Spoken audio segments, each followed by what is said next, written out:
On the broadcast tonight, the main opposition bloc retreats from an earlier vow not to nominate its own candidates in the June local elections. Serious repercussions are expected for its leadership. Denuclearization efforts rekindled following a three-way meeting with the U.S. and Japan. Seoul's chief nuclear negotiator travels to Beijing on Friday for talks with his Chinese counterpart, Dawei.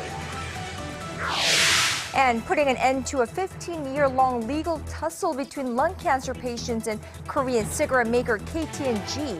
The nation's top court rules in favor of the tobacco company. Early edition at 6 begins now.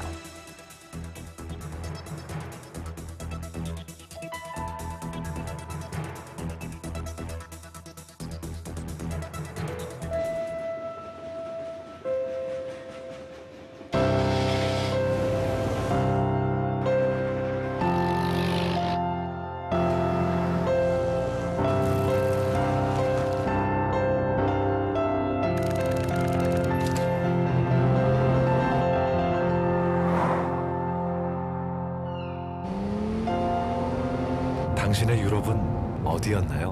Excellence in flight. Korean Air.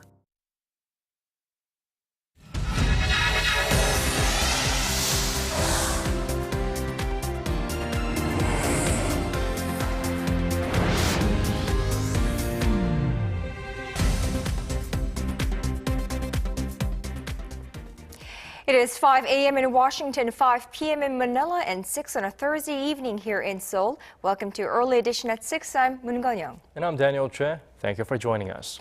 Now we begin with domestic politics. Korea's newly formed main opposition party has backtracked on a promise to do away with a system of nominating candidates for local elections in June. And as if they were waiting for this to happen, the ruling Sanctions Party was quick to pounce with criticism. Our political correspondent Kim Young-gil starts us off. The main opposition New Politics Alliance for Democracy announced Thursday that the party will field candidates for lower-level administration chiefs and councillors in the June local elections, reversing an earlier pledge to abolish the nomination system altogether. The party reached the decision after a public opinion survey and an intra-party vote. The results reflect 50% of the vote from each side, the party member voters and public opinion survey. 53.44% were in favor of the party nomination system, while 46.56% were against it. Both of the party's co-leaders said they would honor the results. The party will field candidates for the June local elections. We will bring an end to the controversies over the nominating system. We will stop President Park Geun-hye and the ruling party from winning, as they have broken their promises with the people. From today, I will do my best to win the June local elections. We have a rough road ahead, but I ask for the support of our party members. If we do not bring about reform, we will not win in the next presidential election. The ruling Sanctions Party immediately criticized the decision, saying the newly unified opposition party had already thrown away its bid for New Politics by overturning numerous promises.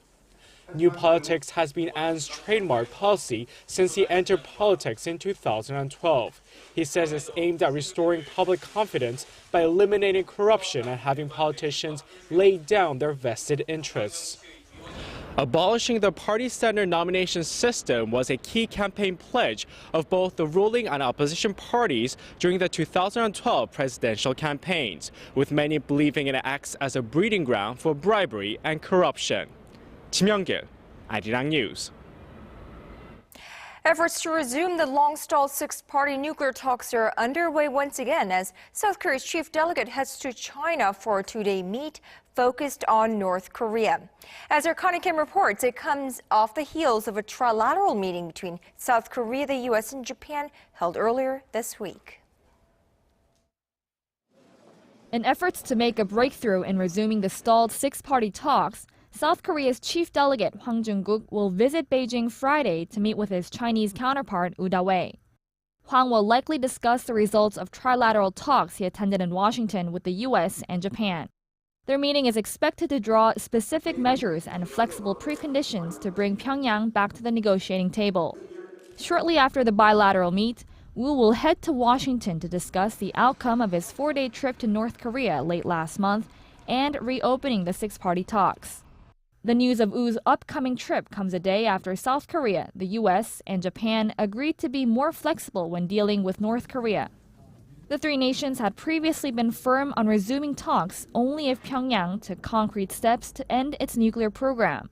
Now that all three nations appear ready to compromise, attention is turning to China and its role as mediator. China remains as North Korea's biggest ally, and narrowing down the different political interests of involved parties may be the biggest factor in resuming the six-way talks with the North. While making inroads overseas on the issue, South Korea's Foreign Minister Yoon Byung-se has warned Pyongyang that it'll pay an unimaginable cost should it carry out a fourth nuclear test. Speaking at a forum on reunification Thursday, Yoon said that the international community, including China, stands unified and is determined to denuclearize North Korea. The nuclear talks have been stalled since late 2008 over repeated provocations by Pyongyang. Connie Kim, Arirang News. Amid fresh threats of another nuclear test by North Korea, the United Nations North Korea Sanctions Committee will convene an emergency meeting on Thursday local time. The committee is expected to discuss Pyongyang's recent missile launches and address concerns that a fourth nuclear test may be in the works. This is the first meeting between the 15 member nations since North Korea fired a series of ballistic missiles late last month. The UN Security Council had said the missile launches were a violation of UN resolutions and that it will come up with necessary countermeasures. Now, North Korea's 13th Supreme People's Assembly session on Wednesday provided a peek into the political workings of the isolated state. But with no major changes in the latest meeting, experts say North Korea appears to have chosen stability over change. Arirang News Unification Ministry correspondent Hwang Sang-hee reports. It was stability over change at North Korea's 13th Supreme People's Assembly session on Wednesday. The meeting of the country's top legislative body is an occasion to find out who's in and who's out of North Korea's ruling circle and to determine the direction of state policies. Prime Minister Park Bong-ju and figurehead President Kim Young-nam were widely expected to step down from their posts, but both remain in office. The fact that there were no major changes to officials at key posts, no revisions to external and internal policies and constitutions reflect the Kim Jong-un leadership will be focusing more on stability rather than change after 2 years in power. Wednesday's session gave a peek into the isolated nation as the young Kim continues to solidify his power base. Choi Ryong-hae, the top political officer in North Korean People's Army who has emerged as a rising star under the young Kim, was promoted as one of the 3 vice chairmen of the powerful National Defense Commission. That seat was vacant since the execution of Chang Song-taek, once the second most powerful man in North Korea. Choi Ryong-hae is now Kim's closest aide both at the party and military, and therefore we can say he's the second most powerful man. Experts say the appointment of Lee Soo-yong, the former ambassador to Switzerland, as North Korea's new foreign minister suggests the regime will bolster efforts in attracting foreign investment from the Western world. But some don't expect any major changes until next year, which is the 70th anniversary of the founding of the Workers' Party of Korea. Experts say this is when a new Kim Jong-un-style governing system and policies could be unveiled. Hwang Sang-hee, Arirang News. With heightened nuclear tensions in the Air Forces of Korea and the U.S. will launch a large-scale biannual air exercise on Friday. South Korea's Air Force said Thursday that the 2-week-long Max Thunder drill will be the largest ever, with about 103 warplanes and 1,400 pilots taking part. Now, they will engage in war simulations involving aerial battles and disabling enemy air defense systems to bolster combat readiness.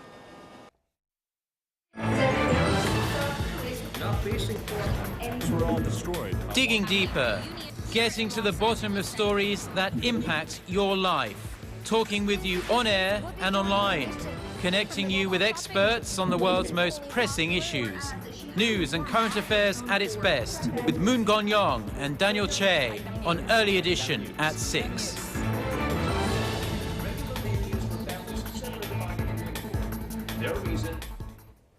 Korea's central bank has raised its economic growth outlook for the domestic economy to 4% for this year from 3.8%. This came after the BOK's new chief wrapped up his first rate-setting session where monetary policymakers decided to leave the key rate unchanged. Our Hwang Ji-hye has the details. The Bank of Korea expects the local economy to grow 4% this year, up 0.2 percentage points from its earlier forecast. After his first monthly monetary policy meeting on Thursday, new central bank governor Lee Ju-yeol said the nation's pace of recovery was close to its growth potential. Korea is seeing a 4% annual growth, and this is matching up with the nation's potential growth rate. The new growth outlook, however, does not mean the bank expects the domestic economy to be fully on track to a stronger recovery. The BOK's upward revision comes as it recently adopted new international standards on calculating gross domestic product. The new standards, which include contributions from new sectors like research and development, led the rise in growth forecast. For next year, the bank expects the Korean economy to grow 4.2%, also up 0.2 percentage points. However, it lowered the nation's inflation outlook for this year to 2.1%, citing a drop in prices of agricultural products in the first quarter.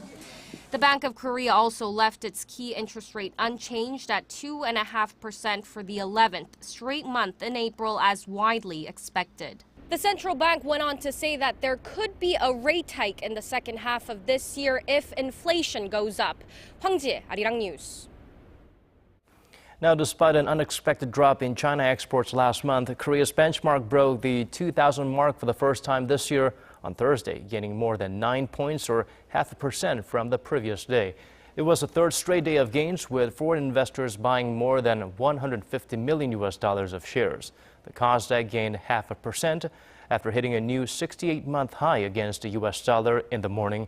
The Korean won closed trading at 1,041 against the greenback. The strengthening of the won is leading to fears that it may affect the price competitiveness of Korean exporters.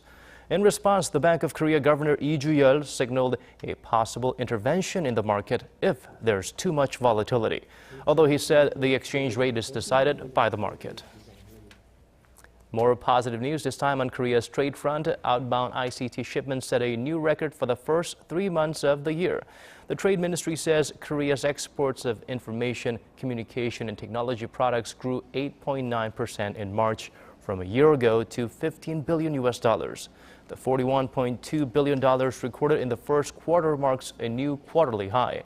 The sector also enjoyed a record trade surplus. Growing shipments to key trading partners like the United States and China is credited with the record numbers, with mobile phones, semiconductors, and televisions all logging strong growth. President Park Geun-hye says Korea's science and technology sector should play an essential role in realizing her vision for a creative economy. The president told her science and technology advisors on Thursday that she hopes government-funded research institutes will work side by side with the country's small and mid-sized venture firms to better commercialize their joint technology. President Park referred to how more than 70% of the technology from public institutes is left unused due to the lack of infrastructure to commercialize it. The president also called on Korea's engineering schools to start offering the practical skills that industries want and play a central role in the creative economy. After a long 15-year legal tussle between a group of cancer patients and Korea's major tobacco company, the nation's top court has ruled in favor of the cigarette maker. The court ultimately said the plaintiffs chose to smoke, fully aware of its consequences. Our Kwon So-woo reports on the details of the court decision and what it means for future cases. A 15-year-long legal battle between cancer patients and Korean cigarette maker KT&G has come to an end, and the tobacco company has come out on top. The Supreme Court ruled Thursday against patients who claimed that their years of smoking had caused their cancer. The dispute dates back to 1999 when 36 people, including 7 cancer patients and their families, filed lawsuits against KT&G and the country.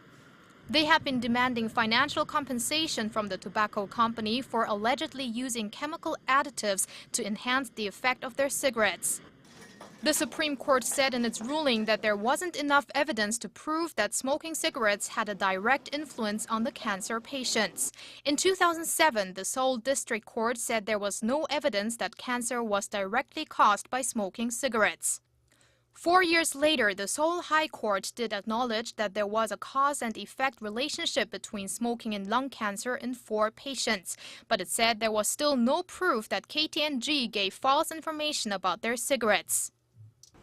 A total of 4 tobacco-related lawsuits have been filed in Korea, but so far, none of the plaintiffs have won their cases.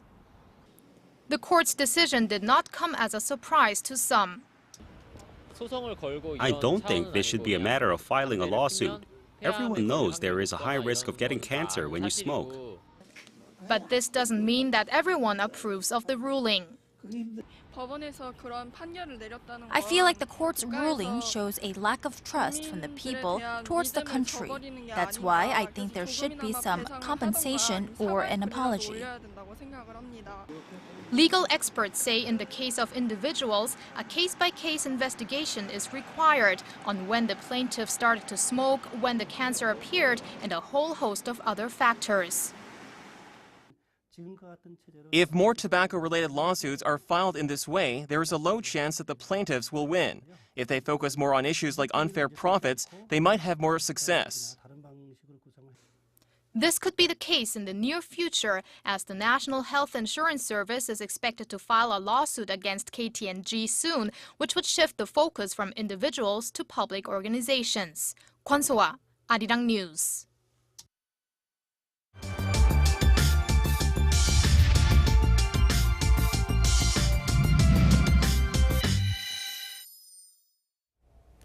Now, for today's In the Spotlight, let's talk about the nation's film industry. We have been witnessing steady growth over the past few years in that industry, and the number of film ticket sales broke the 200 million mark last year, meaning each person in this country, on average, watched about 4 films in theaters. But dig a little bit deeper, there's more underneath the surface that doesn't apply to everyone, unfortunately, or every region of the country.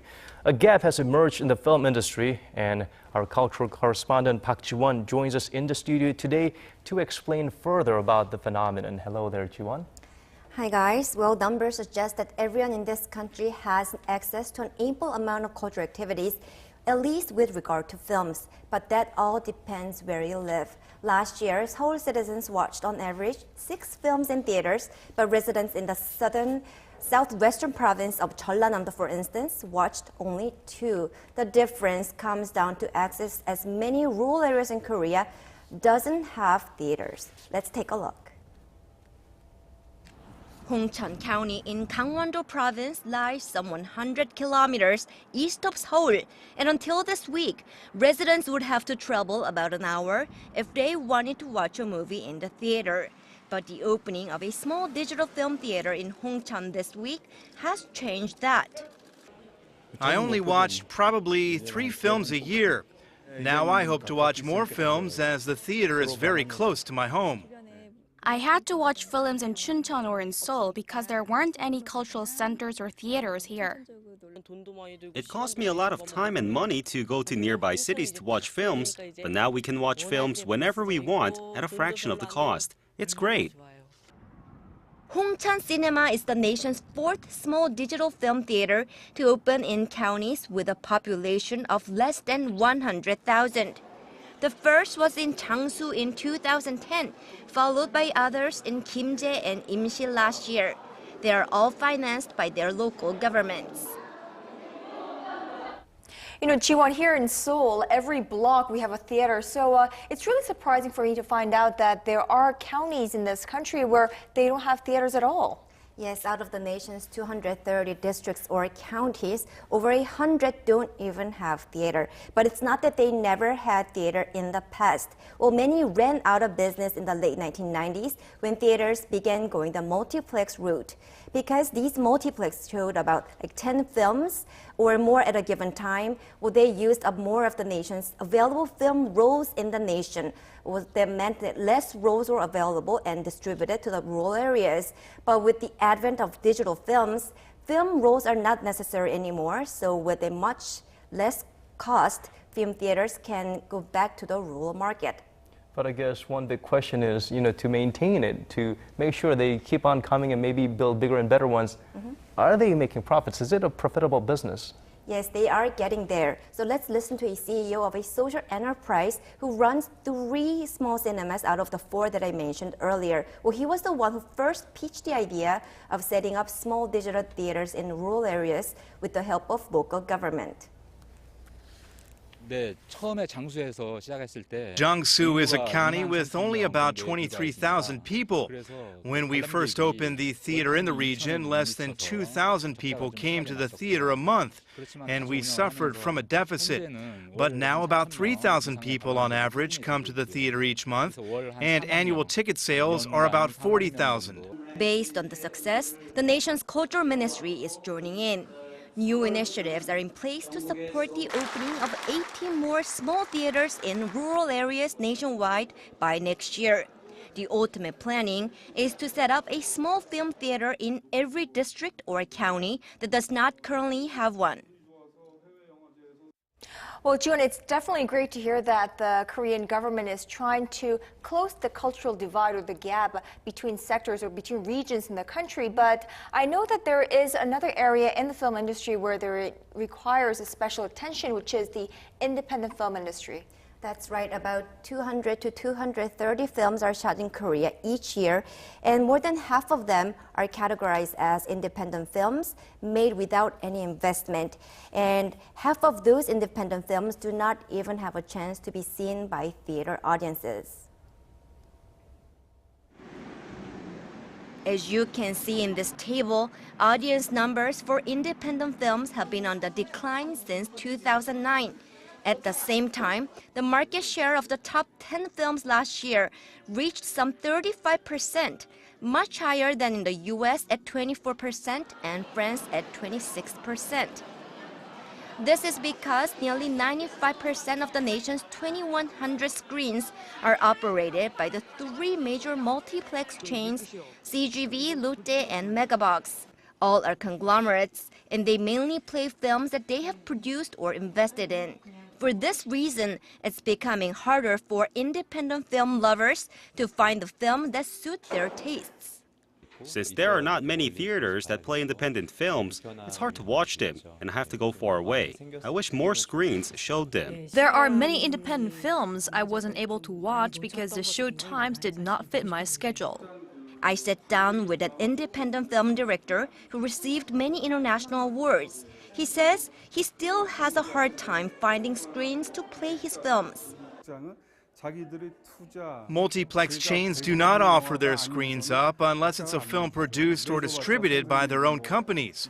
Even if they do, they show them at very unpopular times, like once in the early morning or very late at night.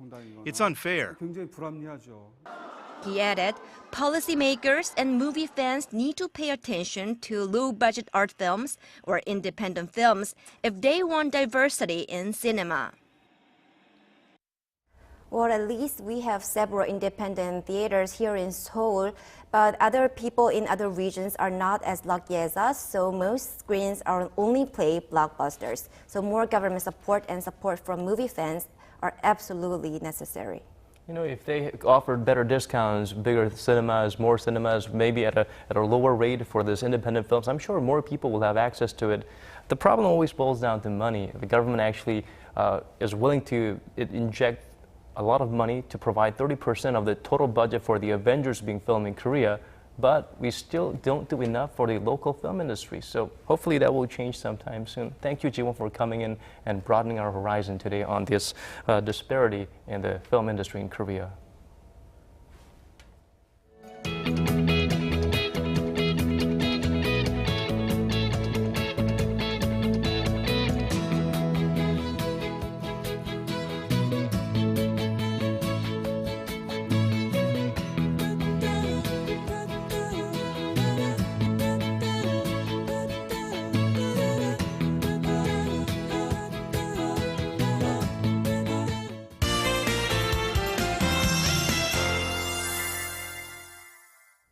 Well, it was a nice and warm day outside, and it would have been just perfect if not for the fog. Well, you can't get everything, unfortunately. Let's get a check on the forecast with our Michelle Park at the Weather Center for more details. Michelle?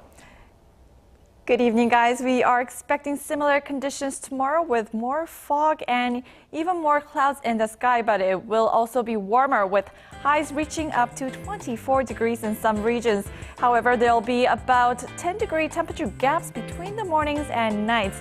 Now, we also have rain in the forecast in the southern region on Saturday and nationwide on Sunday. So you might want to consider this when making plans. Now, going over to our temperature readings.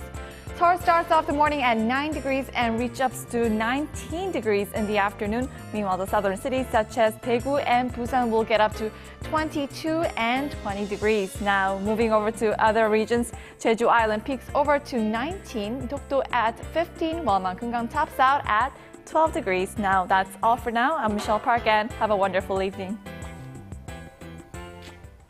Thank you for that, Michelle. And that brings us to the end of our newscast. Thank you for watching. For our viewers in Korea, have a wonderful rest of the evening. And a great start of the day to those of you in other parts of the world. This has been Daniel Che. And I'm Moon Gan-young. We hope to see you right back here, same time tomorrow. Bye-bye.